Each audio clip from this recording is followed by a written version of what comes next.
একটা শিকারী ছিল। শিকারী মানে অনেক কিছু আছে না, পশু পাখি শিকার করে, এরকম একজন শিকারী ছিল। তো সেই শিকারী একটা তিতির পাখির মাধ্যমে শিকার করত। তিতির পাখিটা হচ্ছে এমন একটা পাখি যে বিভিন্ন পাখির মতো ডাকতে পারে, এবং ওই পাখির ডাক শুনে অন্য পাখিরা চলে আসে, তখন ওই শিকারী পাখিটাকে হত্যা করে।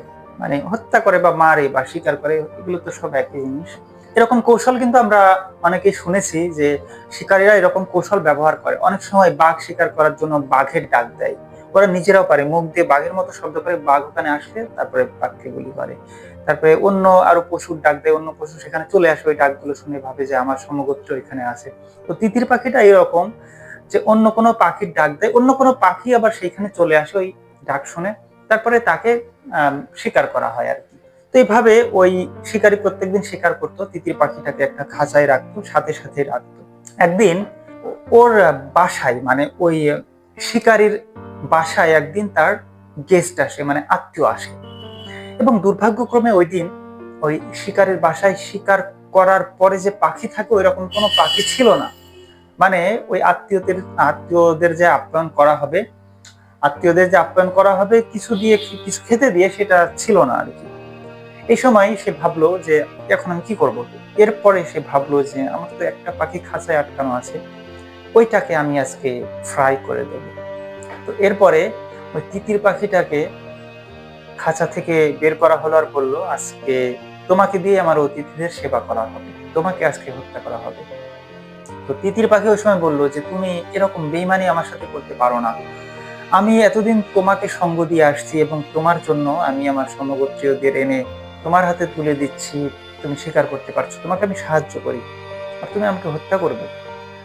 তো এই সময় ওই শিকারী বলল যে এই জন্যই তো তোমাকে হত্যা করবে, তুমি হচ্ছ বেঈমান, আর বেঈমানদের আসলে পরিণতি এরকমই হয়।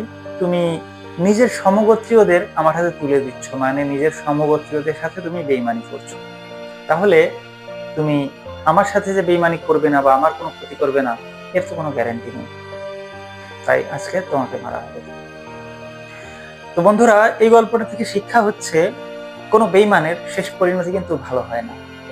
আমরা অসংখ্য ইতিহাস পড়েছি, অসংখ্য বিষয় দেখেছি যে যারা বেঈমান হয় তাদের কিন্তু শেষ পরিণতি ভালো হয় না, এবং বেঈমানরা বেঈমানি করে যাদেরকে ক্ষতি করে, যাদের ক্ষতি করে, নিজের আরো তার থেকে বড় ক্ষতি অবশেষে হয়। বেঈমানরা কখনো ভালো থাকতে পারে না।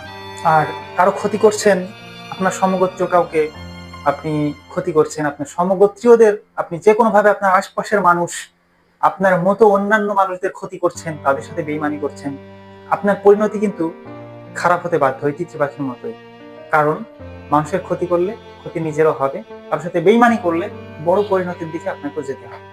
আর আপনার পাশে যারা আছে আপনার মতোই মানুষ, তাদের সাথে বেইমানি করছেন না, ওই তিতির পাখির মতোই কিন্তু আপনার পরিণতি হতে পারে। এই জন্য সাবধান। সবাই ভালো থাকবেন, সুস্থ থাকবেন।